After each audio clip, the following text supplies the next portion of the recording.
Assalamu alaikum dear student, I am Sayyida Arba Fatima. We are doing unit number 8, projection of a side of a triangle, grade 10th. So today we are going to solve the remaining questions और review exercise और आज हम इन questions को करने के बाद अपने इस chapter को कर देंगे एंड तो बेसिकली हम देखेंगे कि हम कौन से क्वेश्चंस को करेंगे कंटिन्यू, जिस तरह के मैंने लास्ट लेक्चर में भी आपको कहा था कि हमने जो लास्ट क्वेश्चन किया था उसी से सिमिलर हम कुछ क्वेश्चंस को आज करेंगे और देखेंगे और भी कई नए कॉन्सेप्ट्स को. So let's move towards the light board.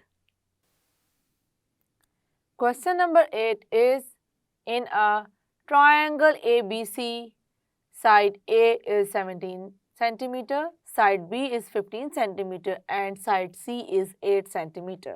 What we have to find? We have to find the angle at vertex B. It means we have to find this angle formed at the vertex B. We have to find it. Okay.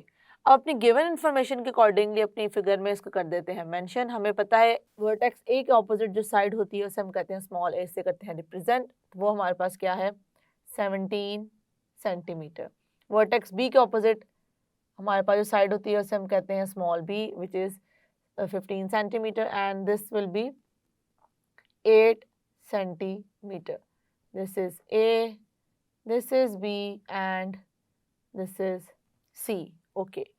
अब हमने यहाँ पे B पे जो angle बन रहा है उसे करना है फाइंड. तो उसके लिए क्या करेंगे स्टूडेंट, हमें पता है कि हम अपने थ्योरम के स्टेटमेंट को करते हैं अप्लाई और अपनी रिक्वायर्ड जो हमने अगर कोई एंगल फाइंड करना हो, कोई हमें साइड फाइंड करनी हो तो हम उस चीज़ को कर लेते हैं फाइंड. तो हमने लास्ट जो हमने क्वेश्चन किया था उसमें भी हमने देखा था इसी टाइप का कुछ हमारा क्वेश्चन था जिसमें हमने एंगल फाइंड करना था और वो हमारा थोड़ा डिफरेंट क्वेश्चन था. बाकियों में हमने साइड की बात की थी, उसमें भी हमने एंगल की बात की थी और इसमें भी हम करने जा रहे हैं एंगल की बात. तो हम क्या करेंगे स्टूडेंट, सबसे पहले तो हम कर देंगे अपने थ्योरम को अप्लाई. अब थ्योरम को हम कौन सा थ्योरम यूज़ करने जा रहे हैं, जैसे कि हम अपनी फिगर देख सकते हैं. हमें अपनी फिगर में कहीं पर भी ऐसा कोई चीज़ अगर हम इससे कंस्ट्रक्ट करें, 9th क्लास में हमने कंस्ट्रक्ट करना सीखा था किस तरीके से ट्राइंगल को कंस्ट्रक्ट किया जा सकता है. लेकिन ऑब्वियसली यहाँ पे हम उस कॉन्सेप्ट की बात नहीं कर रहे कि हम प्रॉपरली स्केल के साथ यहाँ पे अपने ट्राइंगल को करेंगे कंस्ट्रक्ट. बट समहाउ हम देखेंगे कि हमारा जो फिगर है उसमें हमारा जो एंगल है बी वर्टेक्स पे वो शो कर रहा है कि वो ऑब्ट्यूज एंगल नहीं है. और एक्यूट अगर हम इसको कंसिडर करेंगे तो हम इस पर अप्लाई करेंगे अपने थ्योरम 2 की स्टेटमेंट जो कि अब मैं यहाँ पे करने जा रही हूँ. राइट. बाय प्रोजेक्शन थ्योरम भी लिख सकते हैं, बाय थ्योरम 2 भी लिख सकते हैं, बाय थ्योरम 2. अब हम यहाँ पे क्या मेंशन करेंगे, जो एंगल हम लेते हैं उसकी ऑपोजिट साइड को हम लेकर चलते हैं. A C square equals to AC square equals to the sides contain the angle AB square plus BC square. तो हमारे पास ये इक्वेशन आ गई है स्टूडेंट और इसमें हम राइट कर देंगे remaining part 2 into measure BC into measure BD. अब स्टूडेंट यहाँ पर देखें BD जो हमारे पास है ये पार्ट है बेसिकली ये शो कर रही है किस चीज़ को शो कर रही है, ये चीज़ शो कर रही है प्रोजेक्शन को, projection of AB upon BC. ये AB की प्रोजेक्शन BC पे हमें शो कर रहा है ये वाला पार्ट और परपेंडिकुलर हमने इसलिए ड्रॉ किया क्योंकि हम प्रोजेक्शन जब बात करते हैं तो हमें एक परपेंडिकुलर लाइन चाहिए उसको शो करने के लिए. ओके. तो अब यहाँ पे क्या करते हैं, यहाँ पे हम मेंशन कर देंगे कि हमारे पास जो साइड है AC रिप्रेजेंट कर रहा है B स्क्वायर को एंड AB रिप्रेजेंट कर रहा है C स्क्वायर को और BC कर रहा है A स्क्वायर को और यहाँ पे आ जाएगा -2 BC is A. BC is A and BD have to find out. Okay. यहाँ तक हमने इस चीज़ को कर लिया है मेंशन. हम एक और काम कर सकते हैं स्टूडेंट जिस तरह हमने लास्ट में भी किया था कि अगर मैं लेट कर लूँ कि मेरे क्योंकि मुझे साइड चाहिए होगी अपने एंगल को फाइंड करने के लिए, इस साइड को मैं लेट कर लूँ कि ये क्या है x है, तो इसको हम स्टार्ट में ही कर लिया करेंगे कि हम मेंशन कर देंगे let x be the length of BD, length of BD। Okay, तो यहाँ पे फिर मैं उसी चीज़ को यूज़ करते हुए मेंशन कर दूंगी कि मेरे पास आ जाएगा b square equal to c square plus a square minus 2a into x. अब यहाँ पे हम पुट कर देंगे इनकी वैल्यूज़ को। बी स्क्वायर क्या है स्टूडेंट हमारे पास 15 centimetre square, c is 8 centimetre square plus a is 17 centimeter square minus 2 into a is 17 centimeter and what is BD? BD we have to find basically and this is x। तो अब इसको हम write कर देंगे 225 centimeter square, this is 64 centimeter square plus this is 289 centimetre square minus, अब 17 को 2 से कर देंगे multiply, it becomes 7 to the 14 34 centimetre into x. Okay, 353 centimetre square minus 34 centimetre into x, यहाँ पे आ जाएगा 225 सेंटीमीटर स्क्वायर। और स्टूडेंट अगर आपको x राइट करने से लगता है कि हम कंफ्यूज हो सकते हैं तो आप सिंपल इसको मेजर BD भी रहने दे सकते हैं पूरे क्वेश्चन में और एज इट इज़ उसको कर लें फाइंड, तो इससे भी कोई फ़र्क नहीं पड़ता। अब इसको कर लेते हैं सॉल्व। तो ये हमारे पास कुछ आ जाएगा इस तरीके से 34 centimetre into x equals to 353 centimetre square minus 225 centimetre square.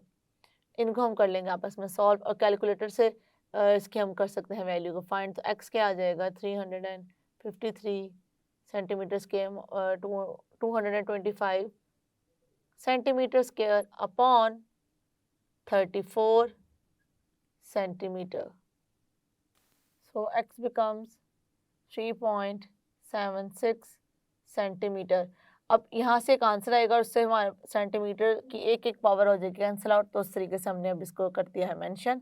It means measure BD equals to 3.76 centimetres.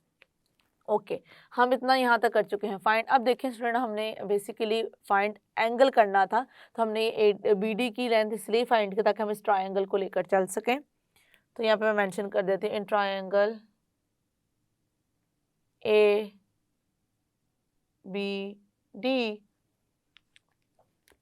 ABD triangle में हम स्टूडेंट देखेंगे कि हमने किस तरीके से एंगल B फाइंड करना है। तो देखिए मैंने ये वैल्यू फाइंड कर ली, मेरे पास ये भी ऑलरेडी गिवन थी, तो मैं ऐसी कौन सी ट्रिग्नोमेट्रिक रेशियो फाइंड कर सकते हैं जिसमें हम बेस और हाइपोटेन्यूज को लेकर चलेंगे। तो वो है cos theta equals to base upon hypotenuse. So what is base here? Base is basically 3.76 and what is hypotenuse here? This is 8 and this is cos angle at B. So this becomes angle at vertex B 0.48। अब देखें क्योंकि मुझे ये angle find करना है, तो जैसे कि मैंने आपको पहले भी बताया था कि कॉस का आ जाएगा हमारे पास inverse.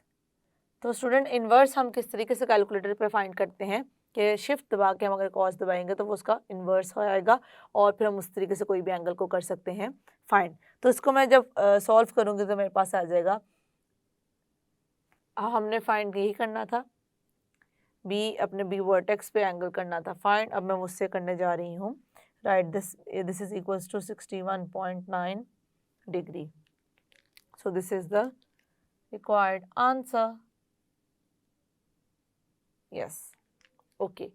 Now look at the question number 9. Question number 9 को करने से पहले हम 3 कॉन्सेप्ट्स को रिवाइज करते हुए चलेंगे और बेसिकली लर्न करते हुए भी चलेंगे। वो क्या है, हमने 9th में इनको स्टडी किया था थ्योरम्स करते हुए, लेकिन क्योंकि हम जो अब कर रहे हैं क्वेश्चंस कर रहे हैं या जो हमसे क्वेश्चंस पूछे जा रहे हैं उसके लिए हमारी उन जो हमारे पास स्टेटमेंट्स हैं उनका क्लैरिफाई होना बहुत ज़रूरी है। हमारे पास जो इक्वेशन है या इनइक्वालिटी है बेसिकली उनको भी हमारा क्लियर होना ज़रूरी है। वो क्या है, मैं वो पहले यहाँ कर देती हूँ मेंशन। हम बात करने लगे हैं कि अगर हमारे पास एक ट्रायंगल है और उसकी हमारे पास 3 साइड है a b c. So if there is a triangle and ABC are the sides of that triangle, then how we can judge that that triangle is acute triangle, obtuse triangle or right triangle? तो किसी भी triangle की जब हम बात कर रहे हैं उसको डिस्कस करते हुए हम कैसे बताएंगे कि वो जो ट्रायंगल है वो है एक्यूट ट्रायंगल है,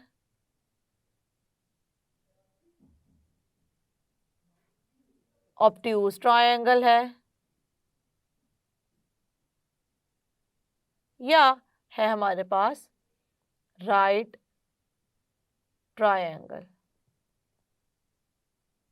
तो हमेशा याद रखें, अगर मैंने कहा है कि ए बी सी क्या है, साइड्स हैं, if a b and c are the sides of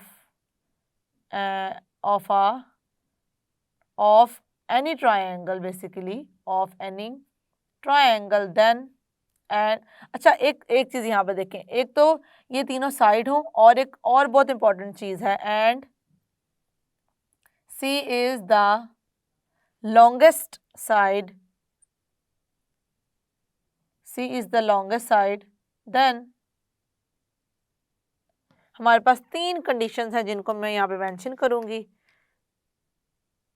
1 2 3।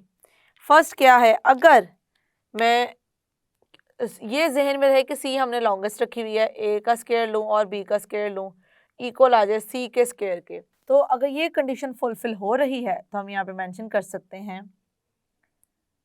It is a right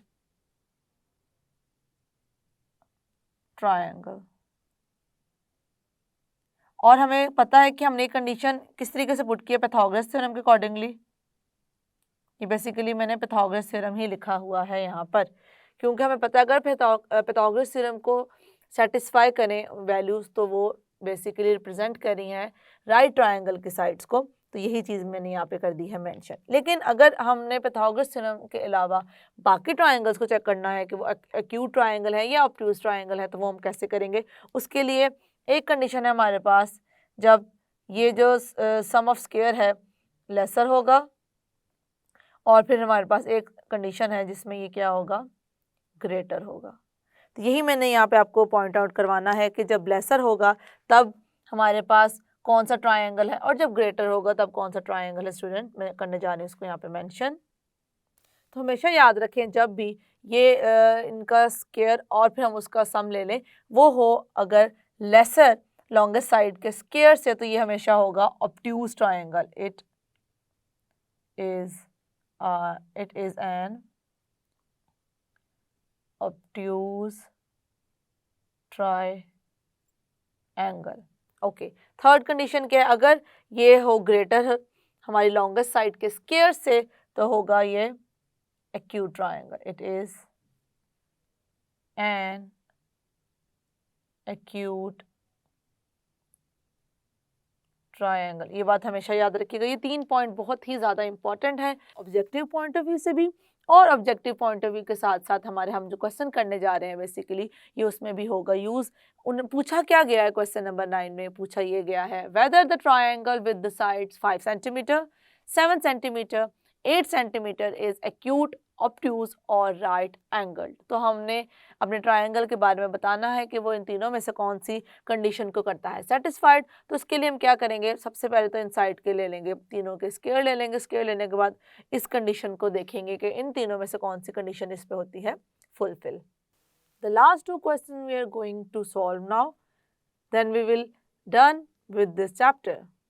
So Question number 9 is whether the triangle with the sides 5 centimeter, 7 centimeter, 8 centimeter is acute, obtuse और right angle. जैसे कि अभी हमने 3 conditions देखी थी, उन 3 conditions में से हम देखेंगे कि कौन सी फुलफिल होती है. जो फुलफिल होगी उसके अकॉर्डिंगली हम मेंशन कर देंगे कि वही वाला ट्रायंगल यहाँ पे ये बनेगा इन साइड्स की मदद से. तो सबसे पहले जो हम करने जा रहे हैं स्टूडेंट, हमें पता है कि हमने ए बी सी का स्क्वायर करना होता है फाइंड, और हमने देखा था सी क्या था, लॉन्गेस्ट साइड थी. इसका मतलब ए भी हम कोई भी ले सकते हैं, बस सी की कंडीशन ये है कि सी हमने जो सबसे लॉन्गेस्ट साइड है वही लेनी है. तो मैं यहाँ पे इसको करने जा रही हूँ स्टार्ट. तो स्टूडेंट यहाँ पर देखें, मैं जो सी है हम ले लेते हैं 8. अगर सी 8 है तो मैं इसी बैकवर्ड जाती हूँ, बी आ जाता है 7 और ए आ जाता है 5. ज़रूरी नहीं है ये दोनों आगे पीछे भी हो सकते हैं. This is centimetre, centimeter and centimeter. Now what we are going to do, now I'm going to find the square of these sides. So it becomes c square equals to 8 square, 64 centimeter square. Then b square equals to 7 square, which is 49 centimeter square. Then this is last हम find करने के बाद फिर इसको कर देते हैं. A square equals to 5 centimetre square. So it becomes 25 centimetre square A square. Okay, so this is C square, this is b square and this is a square. Yes student, we have a square, b square, c square. Now I'm going to apply the conditions over here. अब उन तीनों condition में सबसे पहले condition से student obviously हम Pythagoras theorem को ही try करेंगे, क्योंकि पैथागोरस थ्योरम हम सबसे पहले हम उससे फेमिलियर भी हैं और उसको हम यूज़ करते हुए आए हैं. तो हमारे लिए सबसे ज़्यादा आसानी यही है कि हम उसको देखें अप्लाई करके क्या उस पर फुलफिल होती हैं या नहीं. तो हम इसको देख लेते हैं. मैं इन दोनों को करती हूँ ऐड, ए स्क्वायर और बी स्क्वायर को, तो हमें पता चल जाएगा कि सी के अकॉर्डिंगली आ रहा है या नहीं. तो हमारे पास क्या आ गया स्टूडेंट, ए स्क्वायर आ गया 25 सेंटीमीटर स्क्वायर और बी स्क्वायर हमारे पास क्या आ चुका है, दिस इज 49 सेंटीमीटर स्क्वायर. तो इनको मैं कर देती हूँ add, it becomes 4 and 6 7 centimetre square. अब देखें ये आ गया 74 सेंटीमीटर स्क्वायर और मेरे पास जो है सी था वो क्या था, वो था 64 सेंटीमीटर स्क्वायर. इट मीन्स यहाँ से हमें क्या पता चलता है, it's not equals to c, not equals to c square. C square के ये इक्वल नहीं है क्योंकि सी स्क्वायर हमारे पास क्या है, 64 सेंटीमीटर स्क्वायर है. तो ये राइट ट्रायंगल तो नहीं हो सकता. अब ये राइट ट्रायंगल नहीं हो सकता तो हमने देखना है कि ये जो हमारे पास स्क्वायर का जो हमने सम लिया है ये सी स्क्वायर से ग्रेटर है या लेसर है. तो यहाँ पे हम देख सकते हैं A square plus B square is greater than C square. तो हमने देखा था कि जब ये कंडीशन हमारे पास आएगी तो हमारे पास कौन सा ट्रायंगल कंस्ट्रक्ट होगा या कौन से ट्रायंगल हमारे कौन से ट्रायंगल की साइड्स को ये रिप्रेजेंट कर रही हैं, वो रिप्रेजेंट करेंगे एक्यूट ट्रायंगल को. So hence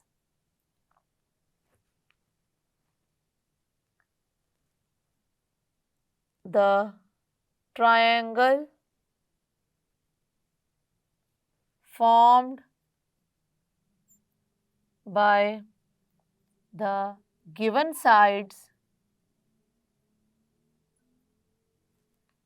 hence the triangle formed by the given sides is an acute triangle.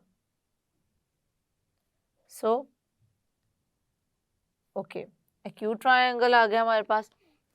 Acute triangle किस तरीके से आ गया, क्योंकि हमने इस कंडीशन को देखा कि किस तरीके से हुई है फुलफिल. एंड देन ओके, अच्छा अब ये तो हम कर चुके हैं, हमने इसमें बता दिया कि हमारे पास रिप्रेजेंट कर रहा है एक्यूट ट्रायंगल के साइड्स को. अब आते हैं क्वेश्चन नंबर 10 की तरफ. क्वेश्चन नंबर 10 में स्टूडेंट हम सबसे पहले राइट कर लेते हैं अपनी वैल्यूज को. तो हमें पता है सी हमारे पास आ जाएगी longest side which is 17 centimetre. उसके बाद इस अब मैं ए बी रैंडमली कुछ भी राइट कर रही हूँ. Now I'm going to write B, which is 8 centimeter, and then A, which is 15 centimeter. क्या करेंगे, इन सब का स्केयर ले लेंगे.